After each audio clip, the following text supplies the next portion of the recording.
Olá, gente. Tudo bem? Bom, vamos lá. Hoje é o nosso 24º dia de jejum, de caminharmos juntos. Já passamos da metade. Temos caminhado aí na leitura da palavra, na oração. Como é bom a gente fazer isso junto, né? Quando a gente faz esse comprometimento quando a gente se compromete como equipe, como comunidade. É interessante como isso gera em nós um encorajamento mesmo de continuar, nos ajuda a perseverar, né? Sabemos que a motivação é o Senhor, a motivação está nele, é para ele, mas é interessante esse poder da comunidade que é gerado dentro da gente, né? E que é um dos princípios do Senhor sobre a nossa vida. E é interessante porque agora no capítulo 9 é sobre isso que a gente vai ver. Gente, assim, eu li esse capítulo 9, eu fiquei uns 40 minutos mais ou menos refletindo e refletindo, tipo, mais um tempo refletindo, pensando, gente, isso aqui foi um avivamento, isso aqui foi um aquebrantamento. Olha essa oração. Se permita nesse capítulo 9, assim, escutar com os ouvidos espirituais essa oração, tá bom? E vamos lá. Vamos aqui então, né, entrar nesse momento aqui de leitura e de reflexão juntos, tá certo? Bom, vamos começar aqui pelo capítulo 9, né, do 1 ao 37. Do dia 24 do mês, os israelitas se reuniram, jejuaram, vestiram pano de saco e puseram terra sobre a cabeça. Esse é o versículo 1. Gente, eles jejuaram. Após a leitura da palavra, eles estavam com sede do Senhor, eles estavam com sede, né, da presença do Senhor. Eles se alegraram na festa das cabanas, no capítulo anterior. Aqui eles entraram em jejum, então assim, eles estavam colocando outra prática espiritual em dia e que eles não estavam mais realizando o jejum. Eles notaram o caminho que estavam percorrendo. Então o pano de saco e a terra na cabeça é um ritual de arrependimento. Sinal de que eles estavam arrependidos da forma que eles estavam vivendo. Então assim, eles realmente estavam ali se colocando nesse lugar de arrependimento na presença do Senhor. 2. Os que eram de ascendência israelitas tinham se separado de todos os estrangeiros. Levaram-se nos seus lugares, confessaram seus pecados e a maldade dos seus antepassados. Gente, olha que interessante. Aqui eles redobram a atenção de estar separados, de se diferenciar daqueles que não servem ao mesmo Deus deles. Por quê? Porque eles começaram a confessar os pecados e a maldade dos antepassados deles. Olha que coisa mais maravilhosa. O 3. Ficaram onde estavam e leram o livro da lei do seu Deus durante 3 horas. E passaram outras 3 horas confessando e adorando o Senhor, o seu Deus. Gente, 3 horas lendo a palavra. Então assim, e nós reclamamos às vezes de 1 hora ouvindo a palavra no culto, em um dia da semana. Olha que interessante. Outras 3 horas confessando pecados e adorando ao Senhor. Lembrei do que aconteceu sábado agora, que foi o nosso culto de adoração que eu vi no sábado, que foram 3 horas seguidas de louvor, né? E o quanto que a gente chega uma hora começa a ficar meio que inquieto. Eu vi pessoas se dispersando, descendo e tudo mais. Mas olha isso, gente, o que é? É algo que jorra dentro, né? É algo que brota de dentro de nós. Precisamos ser instrumentos para levar o fogo para queimar. Chega de querermos sermos, gente, apenas querendo ser queimados, sabe? Vamos queimar sim a nossa geração, vamos queimar sim na igreja, aonde nós passarmos. eu acho muito interessante. Gente, vou ler de novo esse 3, porque assim eu fiquei impressionada. Eles ficaram onde estavam e leram o livro da lei do Senhor, do seu Deus, durante 3 horas. E passaram outras 3 horas confessando e adorando ao Senhor. Vou compartilhar com vocês aqui uma experiência que eu tive semana passada. Eu fui me encontrar com uma pessoa, né, uma prestadora de serviço. E quando eu me encontrei com ela, o Senhor ela começou a me trazer algumas questões que estavam acontecendo na vida dela. E Deus começou a me incomodar muito para orar por ela, para ministrar uma palavra de sabedoria sobre a vida dela. E eu nunca tinha tido esse momento com ela, mesmo sabendo que ela também é irmã, né? Faz parte do corpo de Cristo, de outro local e tudo mais, mas ela faz parte, ela também é filha de Deus.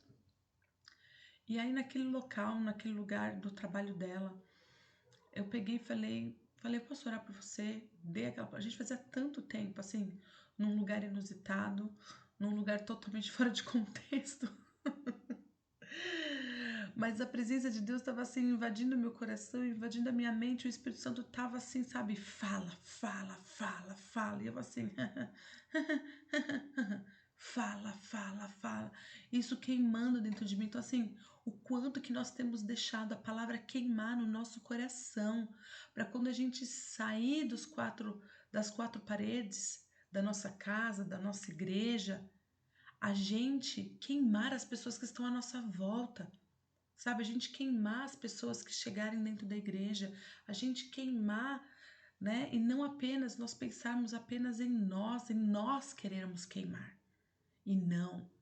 E da gente ser instrumento do Senhor. Então, como equipe, como liderança, a gente precisa entender que nós somos instrumentos no qual nós queremos levar esse fogo para as pessoas, para aqueles que estão junto conosco, né? E que a gente não quer deixar ninguém de lado disso e disso que o Senhor está fazendo. E o Senhor falou muito comigo naquela hora, sabe? E aí depois eu fui embora meio desnorteada. Meu Deus do céu, preciso voltar a trabalhar, preciso voltar pro consultório, preciso atender. Eu falei, a presença de Deus está aqui, deixa eu pegar o carro, preciso entrar no carro, preciso chegar até o consultório. E Deus ali ministrando a minha vida, gente, fora de contexto, fora de horário, fora uma pessoa totalmente aleatória do meu hall, assim, sabe? Enfim, eu fiquei em choque, né? Mas o que que é isso, gente? É o lugar no qual a gente está se dispondo, sabe? O quanto a gente tem se disposto, de fato, assim, a sermos usados pelo Senhor, né? E pagando um preço, sim, para isso, de estarmos mais sensíveis a ouvir a voz dele. Como a gente quer estar mais sensível, gente, muitas vezes, de ouvir a voz do Senhor, de ser instrumento na voz do Senhor, se a gente não fica nem meia hora lendo a palavra. Se a gente às vezes não fica nem 10 minutos lendo a Bíblia por dia. Quando a gente tem dificuldade de realizar uma devocional, igual hoje, estavam lá dando a dica, eu faço devocional de manhã, nossa, eu marco na minha agenda, nossa, eu marco como um compromisso. A gente trocou hoje algumas mensagens lá no WhatsApp, referente a devocional. E como nós queremos ser sensíveis espiritualmente se a gente não tem lido a palavra, a gente não tem tido tempo de oração e jejum. E esse povo aqui estava tendo esse tempo. Bom, deixa eu correr porque hoje tem vários versículos. Senão vai ficar muito longo esse vídeo. O quarto. De pé na plataforma estavam os levitas, Jesua, Bani, Cadmiel, Sebanias, Buni, Serebias, Bani, Kenani. Em voz alta clamavam ao Senhor, ao seu Deus. Gente, desde aquela época a gente já clamava em voz alta. E os levitas, Jesua, Cadmiel, Bani, Assabinéias, Serebias, Odias, Sebanias, Petaías, conclamavam o povo, dizendo: levanta-se e louvem ao Senhor, o seu Deus, que vive para todos sempre. Bendito seja o teu nome glorioso. A tua grandeza está acima de toda a expressão de louvor. Então, assim, eles já estavam ali ministrando louvor, eles já estavam ali pedindo para as pessoas ficarem em pé, eles estavam encorajando as pessoas a viver aqueles momentos, a experimentarem daquele momento, daquela experiência mística da qual eles estavam vivendo, que eles estavam transcendendo, na qual muitas vezes nós tanto aguardamos. Nós sabemos que a gente não pode viver de momentos como esse apenas, Porém, aqui eles estavam vivendo e como eu quero viver na nossa geração e como eu quero levar outras pessoas para viverem isso junto comigo, que é essa experiência maravilhosa, gente. Ai, meu Deus do céu. Aí no 6 que fala, só tu és o Senhor, fizeste os céus, os mais altos céus e tudo os que neles há, a terra e tudo que nela existe, os mares e tudo que neles existe, tudo desta vida, todos os seres. E os exércitos dos céus te adoram. Gente, esse versículo 6 mostra a onipotência, o poder do nosso Deus. Então, se a gente contemplar a grandeza dele nas nossas orações, sabe, do quanto ele é grande, do quanto ele é poderoso. O 7, tu és o Senhor, o Deus que escolheu Abraão, trouxe de Ur dos caldeus e deu-lhes o nome de Abraão. Viste que o coração dele era fiel e fizeste com ele uma aliança, prometendo dar aos seus descendentes a terra dos cananeus, dos hetitas, dos amorreus, dos feruzeus, dos jebuseus, dos girgazeus, e cumpriste a tua promessa, porque tu és justo. Viste o sofrimento dos nossos antepassados no Egito e ouviste o clamor deles no Mar Vermelho. Fizeste sinais e maravilhas contra Faraó e todos os seus oficiais, e contra todo o povo da sua terra, pois sabias que quantas arrogâncias os egípcios os travavam. Alcançaste o renome que permanece até hoje. Dividiu o mar diante deles para que atravessassem a seco, mas lançaste os teus perseguidores nas profundezas, como uma pedra em águas agitadas. Então aqui eles começam a lembrar o que Deus tinha feito no passado. Tu os conduziste de dia com uma nuvem e de noite com uma coluna de fogo para iluminar o caminho que tinham que percorrer. O 13. Tu desceste ao monte Sinai, dos céus lhe falaste, dê-lhes ordenanças justas e leis verdadeiras e decretos e mandamentos excelentes. Fizeste que conhecessem o teu sábado santo e lhe deste essas ordens, decretos e leis por meio de Moisés teu servo. 15. Na fome deu-lhe pão do céu e na sede tirava para eles da rocha a água. Mandaste-os entrar e tomar posse na terra, sob juramento tinhas prometido dar-lhes. Mas os nossos antepassados tornaram-se arrogantes, obstinados e não obedeceram os teus mandamentos. Gente, o 16, nossos antepassados fez o quê? Arrogantes, obstinados e não obedeceram os teus mandamentos. Eles se recusaram a ouvir e esqueceram dos milagres que realizaram entre eles. Tornaram-se obstinados de sua rebeldia, escolheu um líder a fim de voltarem à sua escravidão, mas tu és um Deus perdoador, um Deus bondoso, misericordioso, muito paciente, cheio de amor, por isso não nos abandonastes. Olha como Deus é maravilhoso.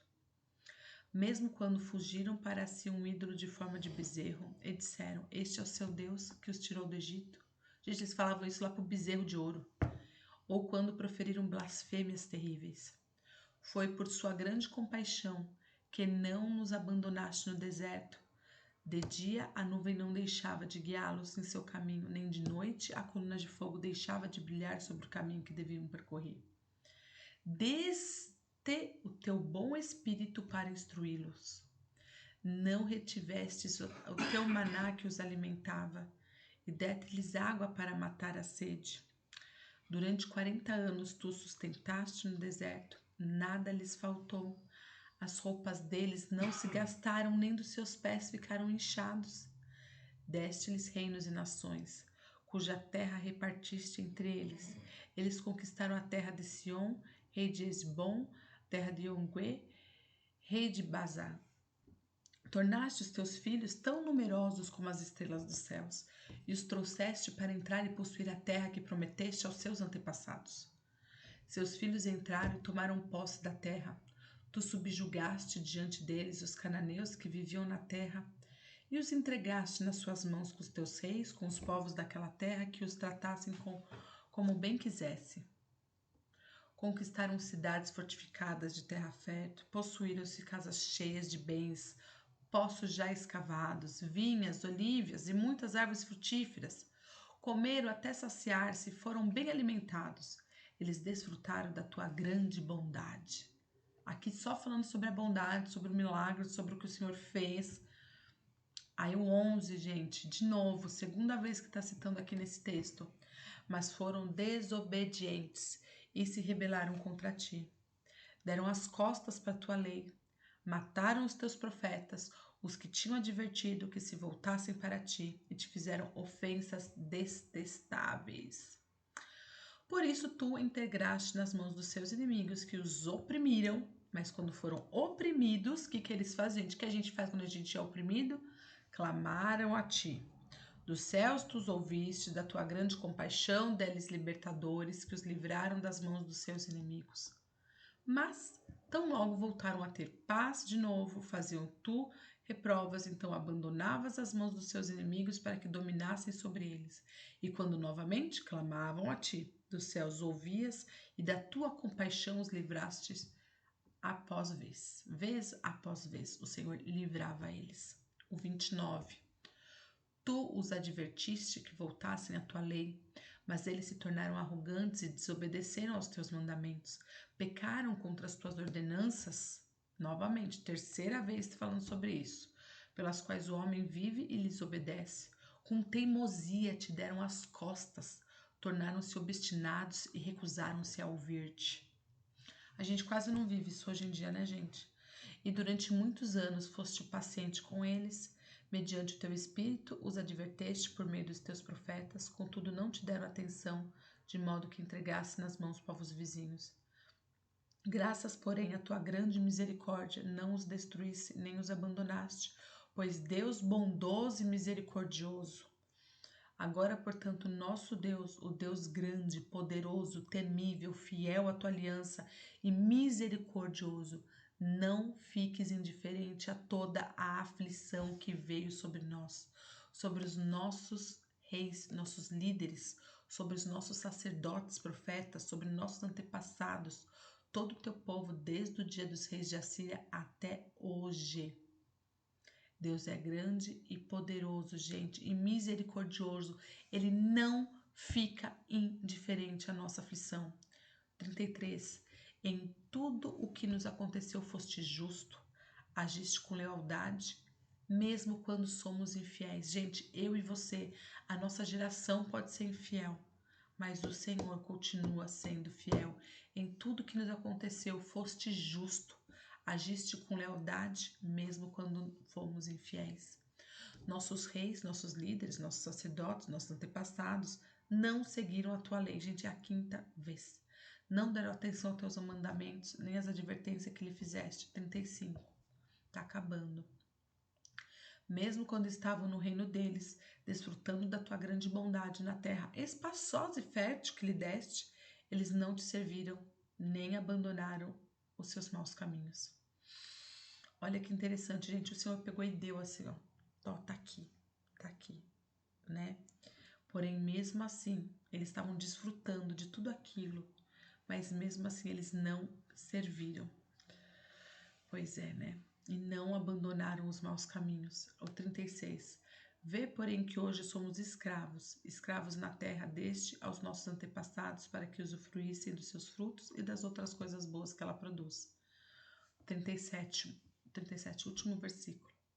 Por causa de nossos pecados, a sua grande produção pertence aos reis que puseste sobre nós. Eles dominam sobre nós, sobre os nossos rebanhos, como bem lhe parece. É grande a nossa angústia. Gente, assim, essa confissão, essa oração, né, trazendo a memória, né, gente, essa é a nossa história. Você tem noção que essa é a minha história e a sua história? Esses são os nossos antepassados. Gente, durante 6 horas a população ouviu a lei e recebeu a instrução para a vida. Foi um avivamento, gente, que estava acontecendo ali. Era confissão de pecados, arrependimento, aquebrantamento, os antepassados, o que resultou, tipo, referente a choros, a lamentos. Eles compreenderam, sim, que erraram tanto quanto seus antepassados, o que resultou em escravidão, Podemos imaginar pequenos grupos juntos, gente, orando, chorando, se confessando, louvando ao Senhor ali dentro da nossa igreja, ali dentro da igreja brasileira, dentro da igreja de Cristo, onde a gente possa viver esse lugar de segurança juntos, compreendendo um o coração do outro e louvando ao Senhor em todo o tempo, sabe? Nos comprometendo e animando um ao outro. Quanto menos familiaridade, gente, com as escrituras, menos sensibilidade teremos com o sentido espiritual em nossas atitudes.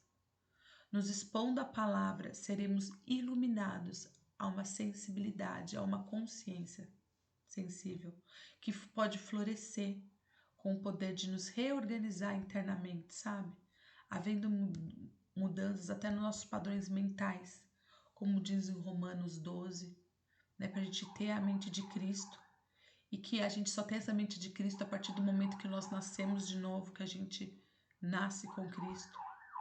E sabe, gente, aqui nada mais nada menos do que aconteceu, a confissão, uma espécie de retorno ao Jardim do Éden, onde o ser humano estava simplesmente nu, sem nada e sem esconder nada, em um relacionamento profundo com Deus e com seu semelhante. Adão não estava sozinho com Deus, Adão estava com Eva. Então ele também era transparente com Eva, né? E a nossa oração que a gente vai pedir hoje é o quê? Pedir para que estejamos dispostos a perdoar a geração anterior. Orar para que nos coloquemos no lugar da geração anterior, pedindo perdão a Deus pelos pecados cometidos, né? Pedir pelo avivamento dele hoje na nossa igreja e sobre as nações. Então, assim, nós precisamos viver esse tipo de oração, uma teologia prática, entendem? Nós precisamos disso, nós precisamos queimar isso em nós, gente, em nome de Jesus, em nome de Jesus. Então, assim, vamos olhar para isso que o Senhor tem feito em nosso meio. Você tem sido esse lugar, eu também estou nessa busca para ser esse lugar. Nós estamos buscando isso no Senhor, em jejum, em oração, em leitura da palavra. Não deixe de se expor à palavra e sermos sensíveis a Ele. Porque é em tempos como esse, gente, que o Senhor se revela